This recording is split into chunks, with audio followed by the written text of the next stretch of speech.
He had wealth, power, and a heart buried under years of loss. Until one ordinary day, in a crowded hospital corridor, he saw her. She wasn't looking for love, she was fighting for her sister's life. But in his eyes, she felt something she didn't believe in anymore. Safety. Their connection was instant, their attraction undeniable, and just when they began to believe in each other, a buried secret from the past exploded into their world, threatening to turn passion into heartbreak and love into the hardest choice they would ever face. Alexander Grant had not felt his heartbeat for anything other than survival in years. At 52, the founder of Grant Global Technologies had built walls so high around his emotions that even he no longer remembered what lived behind them. His empire stretched across 3 continents, his Manhattan penthouse offered an unbroken view of Central Park, and his wealth could solve almost any problem with a single phone call. Yet none of it mattered, since Rachel was gone, and with her every reason he'd ever had to feel alive. He was at St. Matthew's Medical Center that day not for himself, but to check on William Carter, his longtime business partner, who had suffered a minor heart attack during a tense board meeting. And although Alexander prided himself on anticipating outcomes, reading people, and predicting moves before they happened, he hadn't seen William's collapse coming, just as he hadn't seen the drunk driver who destroyed his life 5 years earlier.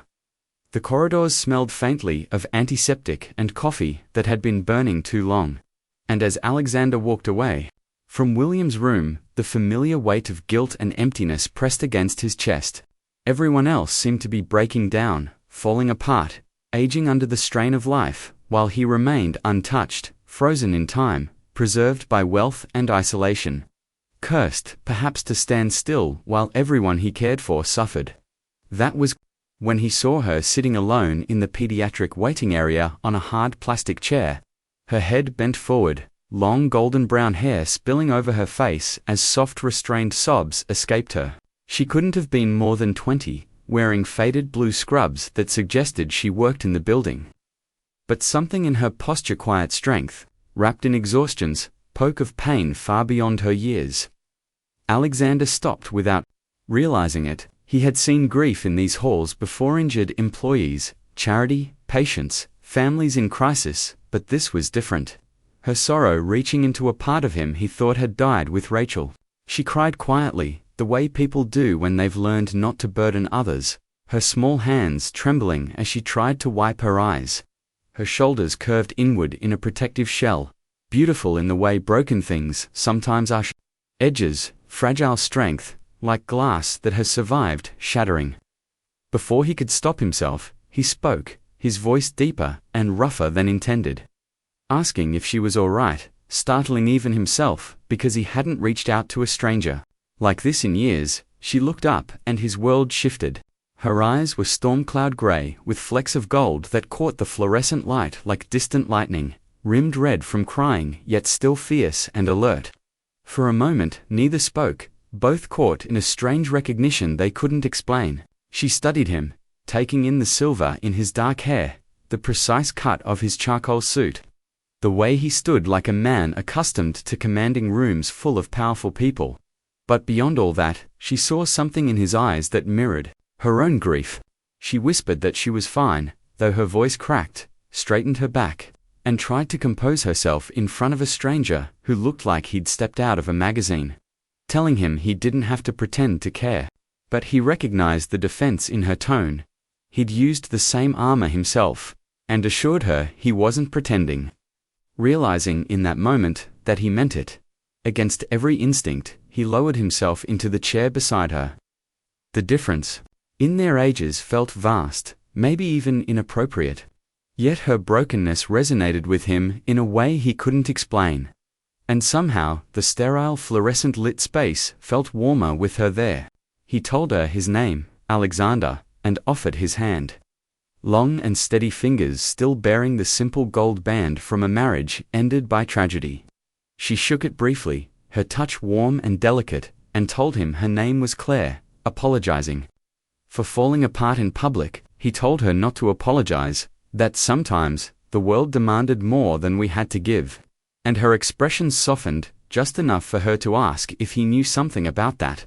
He admitted more than he'd like, and in that instant, a door inside Alexander Grant shifted open just enough to let in the possibility of feeling alive again.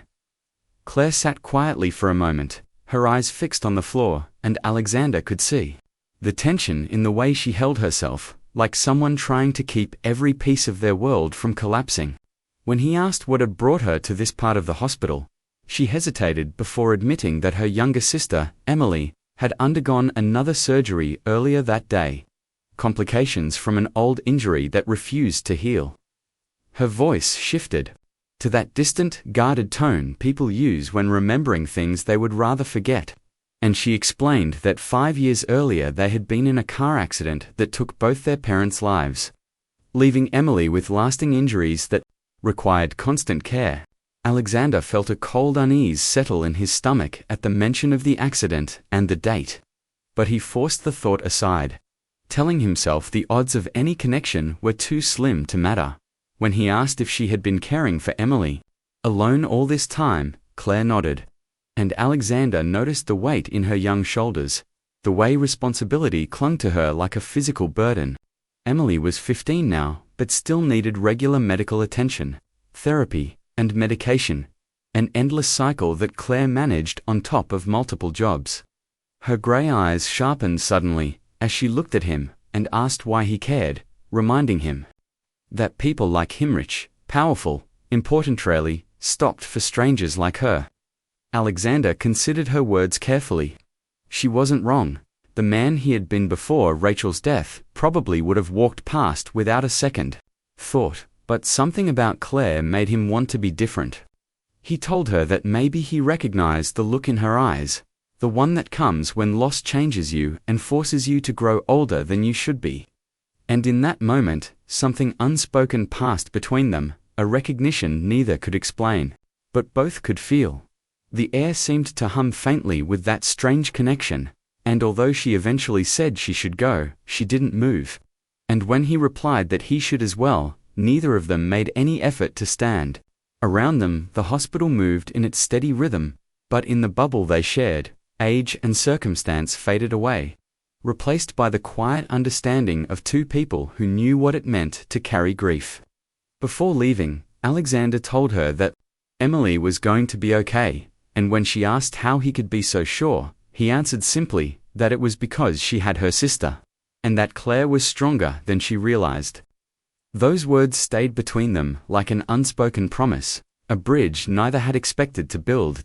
In the days that followed, Alexander found himself returning to St. Matthew's far more often than was necessary, at first telling himself it was to check on William's recovery, then to follow up on a charitable project he'd been funding for the hospital.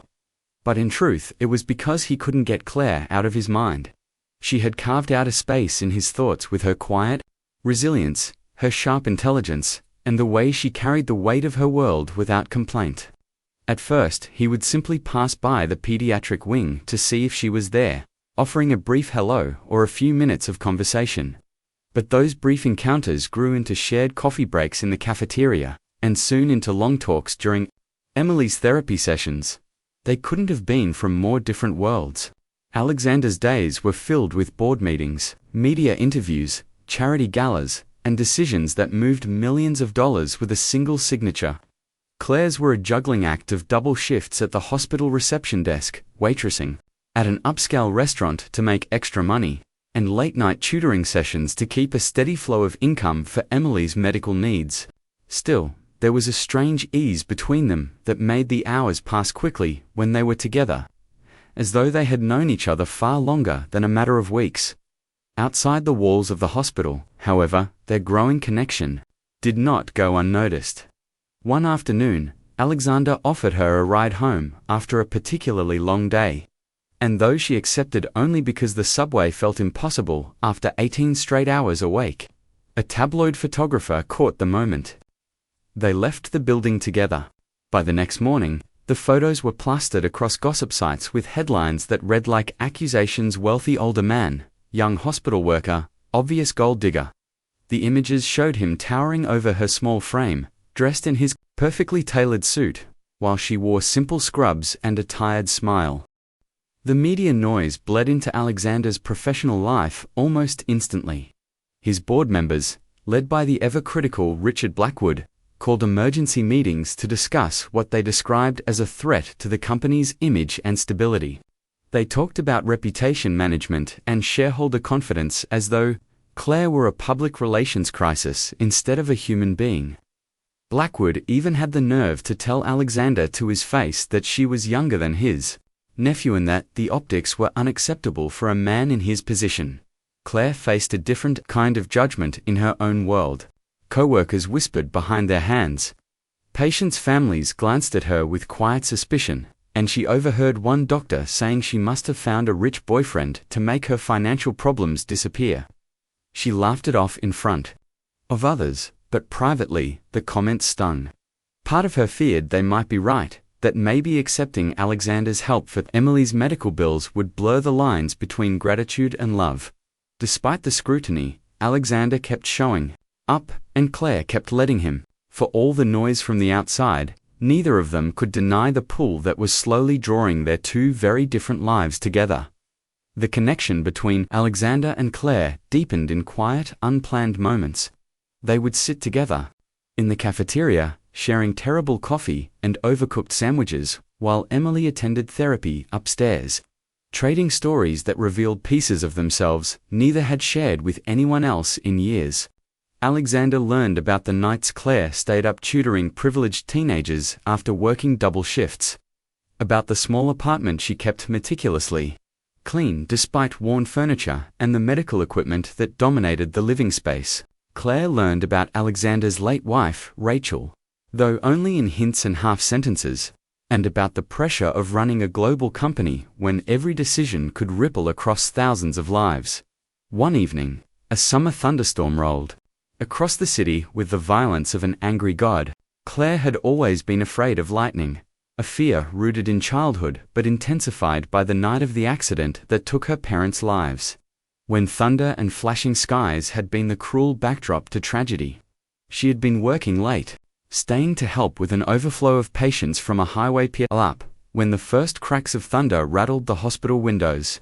By the time lightning flashed so close that the lights flickered, she had retreated to a supply closet, hands pressed to her ears. Breathing shallow and fast as memories she couldn't control tried to drag her back. Alexander had been across town in a meeting, but when he heard about the storm, he left without a second thought, knowing instinctively how it would affect her. He found her huddled in the small, dim room, trembling in the shadow of metal shelves stacked with gauze and bandages. Kneeling beside her, he spoke softly, telling her he was there, that she wasn't alone. When she looked up, her eyes wide with fear and embarrassment, she tried to apologize. But he told her there was nothing foolish about fear, that it didn't follow logic. Another flash lit the closet, and thunder roared, and she instinctively leaned into him. He wrapped his arms around her, and in that close still space, the air shifted. She pressed her face into the warm fabric of his shirt, inhaling the faint scent of his cologne, and felt his hand gently smooth over her hair as he murmured that she was safe. When she lifted her head to thank him, their faces were so close. She could feel his breath. The kiss happened as naturally as drawing air. At first it was hesitant, almost questioning, giving her the choice to pull away. But when she kissed him back, it was with years of loneliness and quiet longing breaking free, and the gentleness gave way to something deeper, something urgent. Her hands fisted in the front of his shirt, pulling him closer, while his fingers slid into her hair, holding her, as though letting go wasn't an option. The storm raged outside, but inside that tiny room there was nothing but the heat of their bodies and the taste of each other. When they finally broke apart, both were shaking, their hearts racing for reasons that had nothing to do with fear. Claire whispered that it was crazy, and Alexander agreed, but then he kissed her again, slower this time, as if sealing a promise neither of them had expected to make. That night, Alexander lay awake in the bed he had once shared with Rachel, the faint taste of Claire still on his lips and her scent clinging to his shirt.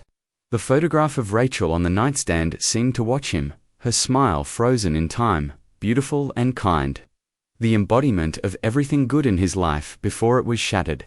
He told himself that Rachel would have wanted him to move on, to live fully again, but the thought didn't quiet the heavy knot of guilt pressing against his ribs. She had died because of her own goodness, swerving to save others at the cost of her own life.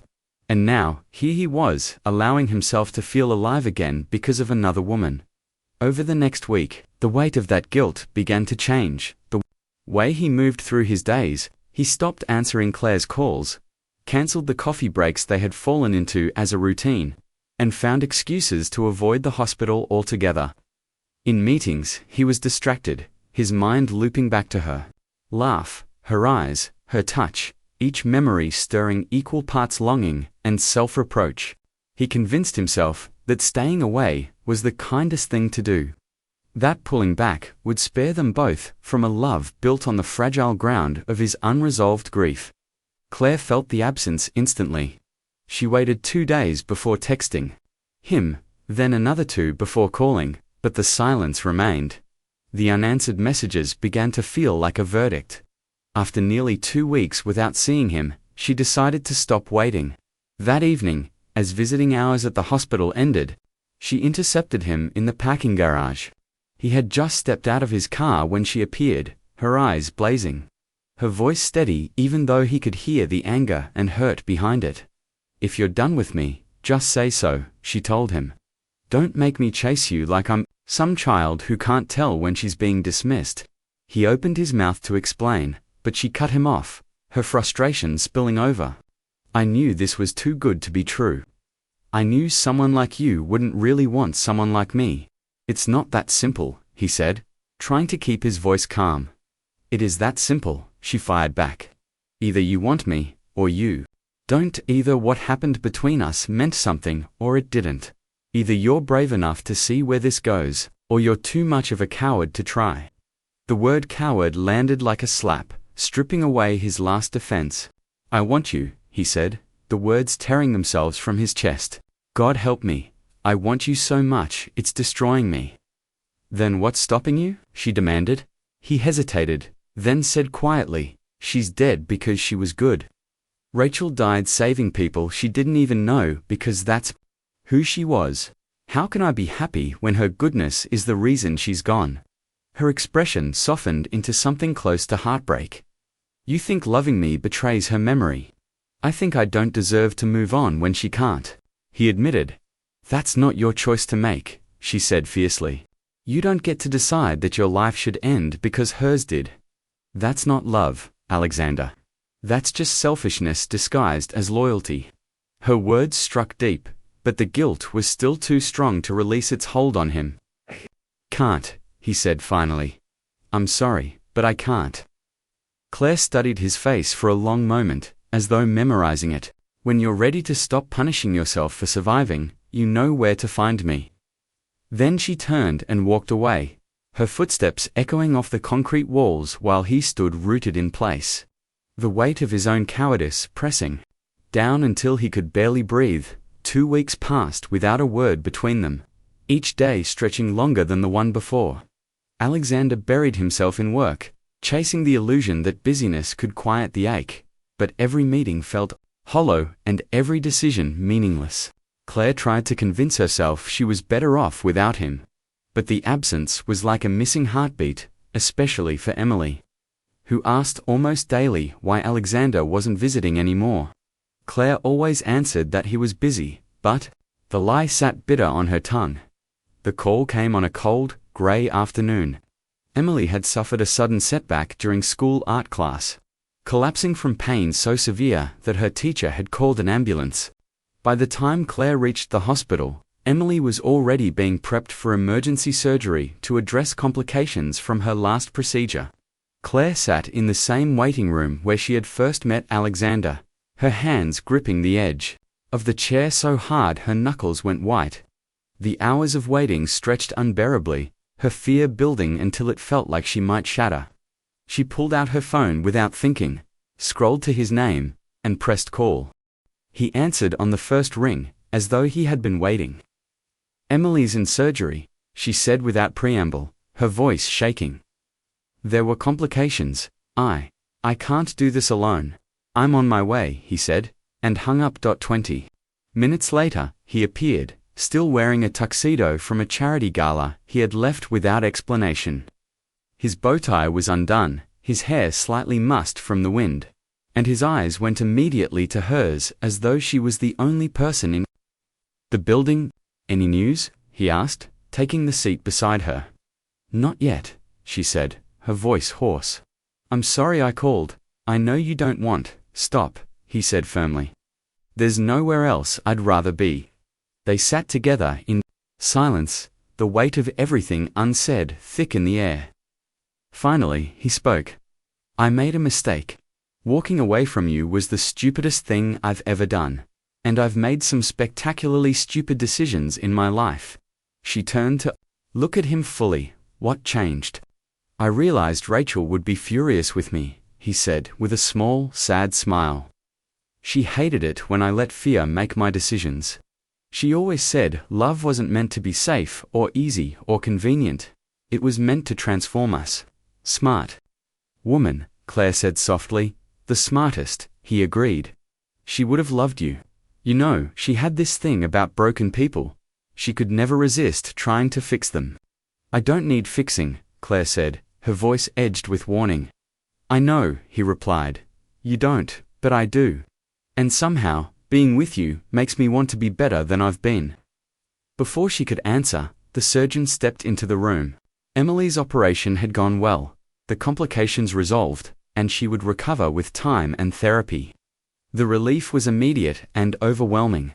Without thinking, they fell into each other's arms.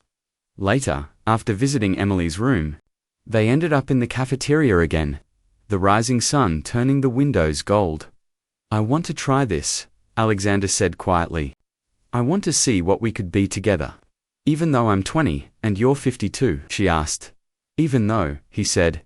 "Even though people will judge us, make assumptions, and probably say terrible things." "Even though," he repeated, "even though it scares you." He reached across the table and took her hand, "Especially because it scares me." "I love you," she said simply.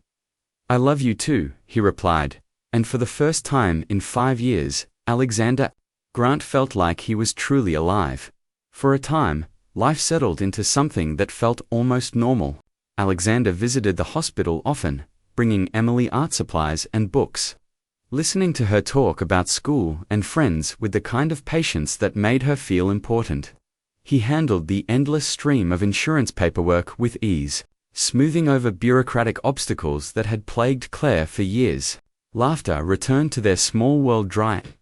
Unexpected jokes from him that caught her off guard. Moments of quiet companionship that didn't need words, but in the background, something darker was beginning to stir. Dr. Patricia Hayes, Emily's longtime physician, had been there since the day of the accident, guiding the sisters through the worst of it. She remembered every detail of that night, the chaos in the emergency room, the way the parents had been pronounced dead at the scene, and the remarkable survival of the youngest daughter thanks to another driver's last-second sacrifice. That driver had been Rachel Grant. When Patricia saw the news coverage of Alexander and Claire together, her blood ran cold. She pulled up the old files, her hands trembling, confirming what she already suspected. Rachel Grant had died swerving to avoid a collision that would have killed David and Susan Matthews and their 10-year-old daughter, Emily. Only Emily had survived. And now, without knowing it, her older sister was in love with Rachel's widower. Patricia told no one. The truth was too heavy, too cruel, and she hoped time would dissolve the relationship naturally. But as weeks passed, she saw the opposite happening. Alexander and Claire were only growing closer. Then came the first sign that the past was beginning to surface. Emily started having dreams about the accident, something that hadn't happened in years. She told Claire about a woman she saw in those dreams, sitting in a car just before the crash. With kind eyes and dark hair, a woman who seemed strangely familiar. She said the woman turned the wheel at the last second, taking the impact herself. Claire's hands stilled when she heard it. The insurance forms in front of her suddenly blurred. But she told Emily that dreams weren't always literal and that sometimes the mind created images to help process trauma. Still, She couldn't shake the unease the description left behind. Across the room, Alexander froze when he overheard, his gaze meeting Claire's in a moment of silent dread. Neither of them said a word, but both felt it their first tremor of a truth that would not stay buried forever. The truth came out on the 5th anniversary of Rachel's death, as if the universe had been waiting for the most brutal moment to strike. Alexander spent the morning at her grave, as he did every year, bringing white roses and speaking to the headstone as though she could hear him. He told her about Claire and Emily, about the love that had grown where his grief had lived, about his confusion over whether moving forward meant leaving her behind. He didn't know that miles away, Emily had decided it was finally time to learn exactly what had happened the night her parents died. Armed with a laptop in the school library, she searched through years of archived news articles until she found it. Local doctor dies saving family in traffic accident. The headline sat above photos of twisted wreckage. 2 cars mangled on the roadside, one wrapped around a tree. But it was the image of Rachel Grant that made Emily's heart stop. She knew that face. She'd seen it in her dreams, in the flashes of memory she'd never understood.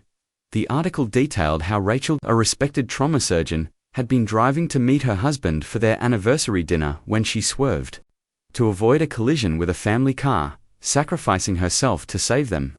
That family was David and Susan Matthews and their daughter Emily. Rachel had died on impact. Emily read the article over and over, her hands shaking as the weight of it crushed down. The man who had become part of their lives, who had paid for her surgeries, who made her sister smile again, he was Rachel's husband. When Claire came home that night, she found Emily sitting at the kitchen table, surrounded by printed articles. "What's all this?" she asked, already feeling a chill in her stomach. "The truth," Emily said quietly. "About the accident, about why I'm still alive." Claire picked up one of the pages and stared at Rachel's smiling face, her mind reeling. Every kindness Alexander had shown them, every moment they had shared. Was it love, or was it an unspoken debt? She didn't wait to think it through. She took the articles, grabbed her keys, and drove straight to Alexander's penthouse. He was in his study when she arrived, Rachel's photo beside him on the desk. The look on his face when he saw what she was holding told her everything. "You knew," she said. "I didn't at first," he answered quickly. "When we met, I had no idea who you were. I suspected after you mentioned the accident, but I didn't want to know for sure. And when I did know, I was afraid you'd walk away." Her voice trembled with anger. "So you let me fall in love with you without telling me the woman you'd loved died saving my sister's life. I was terrified that if you knew, you'd think everything between us was built on guilt, wasn't it?" she demanded. The grieving widower meets the sister of the girl his wife died saving. It's a perfect way to ease your conscience while playing hero. "That's not true," he said, stepping toward her. "My feelings for you are real. They've always been real. Then why does it feel like I've been living in someone else's story?" She shot back. "Why does every touch, every word, now feel like it was for her ghost instead of me?" He faltered, unable to deny the complicated mixture of love and guilt that had driven him. "Maybe it started that way, but that's not what it is now. I can't tell the difference anymore," she said, tears streaming down her face. "And I can't love you without wondering if you're really loving me, or if you're still trying to make peace with what happened to her." "Claire, please, no," she cut him off. "Stay away from us. I need to figure out what's real, and what's just trauma disguised as love." She left without looking back, leaving Alexander standing alone in the silence, the weight of the truth pressing down harder than ever before. In the weeks after the breakup, Claire threw herself into change. She applied for, and was accepted into, an accelerated nursing program in Boston, a move that meant uprooting Emily from the doctors and routines they had known for years. She told herself it was a fresh start, a way to focus on the future instead of the wreckage of the past. The coursework was intense, the kind of relentless schedule that left no room for distractions. And she welcomed the exhaustion because it kept her from thinking about Alexander. Her professors admired her focus and competence. Her classmates, respected her skill, but no one knew that every night she fell asleep with the echo of his voice in her mind and the memory of how it felt to be loved without conditions, or at least how she had believed it was. Emily adjusted less easily. At 16, she was stronger physically than she had been in years, but the move had cost her more than she let on. She missed her friends, her familiar hospital, and most of all, Alexander. She didn't care about the complicated truth of the past. To her, he had been part of their family, and losing him felt like another kind of death. She tried to talk to Claire about it, but each time the conversation ended in frustration, with Claire insisting it was over, and Emily insisting it didn't have to be. Meanwhile, in New York, Alexander became a ghost in his own life. Grant Global Technologies continued to run under his executives. But without his energy and focus, the company felt leaderless. He stopped attending board meetings, ignored calls, and spent most days alone in his penthouse or walking aimlessly through Central Park. He visited Rachel's grave more often, talking to her as if she might finally give him the answer he couldn't find himself. He told her about losing Claire, about the way her absence had hollowed him out, about the guilt he still carried, and the fear that maybe Claire had been right all along. That his love had been built on something he could never untangle from. The past, the silence between them, stretched into months, both living lives that looked functional from the outside but felt empty on the inside. Claire's identity had always been built on strength and independence, on taking care of others without asking for anything in return. And yet she couldn't escape the feeling that in running from Alexander, she had also run from the one person who had ever truly seen her. Alexander's days became a blur of avoidance and quiet regret, the kind of life where time passes without leaving anything worth remembering. It would take an unexpected voice and a reminder from the past to finally break the stalemate. The breakthrough began with Emily, who refused to accept that silence was the end of their story. She had been seeing a new therapist in Boston, a woman who specialized in trauma recovery. And during one session, the therapist asked what she thought Rachel Grant would want for her husband if she were alive, to see him now. Emily thought about it seriously, and said she believed Rachel would want him to be happy, to live fully, and not spend the rest of his life trapped in grief. The therapist asked what Rachel might want for her and Claire, and the answer came easily that she would want them to actually live the life she had saved, not wasted in guilt and fear. That night, Emily found an old anniversary letter from Rachel that had been quoted in a news article years ago. A letter in which Rachel wrote that if anything ever happened to her, she wanted Alexander to love again, to find someone who made him laugh and challenged him, to let that new love honor what they had instead of replacing it. Emily read the letter to Claire over the phone, her voice breaking, and the words cut through months of resistance. Claire began to admit what she had been afraid to face, that she missed him not just in moments of loneliness, but in the steady, quiet ways he had woven himself into her life. She missed the way he listened, the way he made her feel seen, the way he made Emily laugh. Slowly, the idea that their love could exist alongside Rachel's memory without diminishing it began to take root. At the same time, in New York, Alexander had been making his own transformation. Encouraged by his grief counselor, he finally read the rest of Rachel's letter, the parts no one else had seen, where she told him not to let her death be the end of his story but the beginning of a new chapter. To love someone completely and without reservation, and to know that love multiplies rather than divides.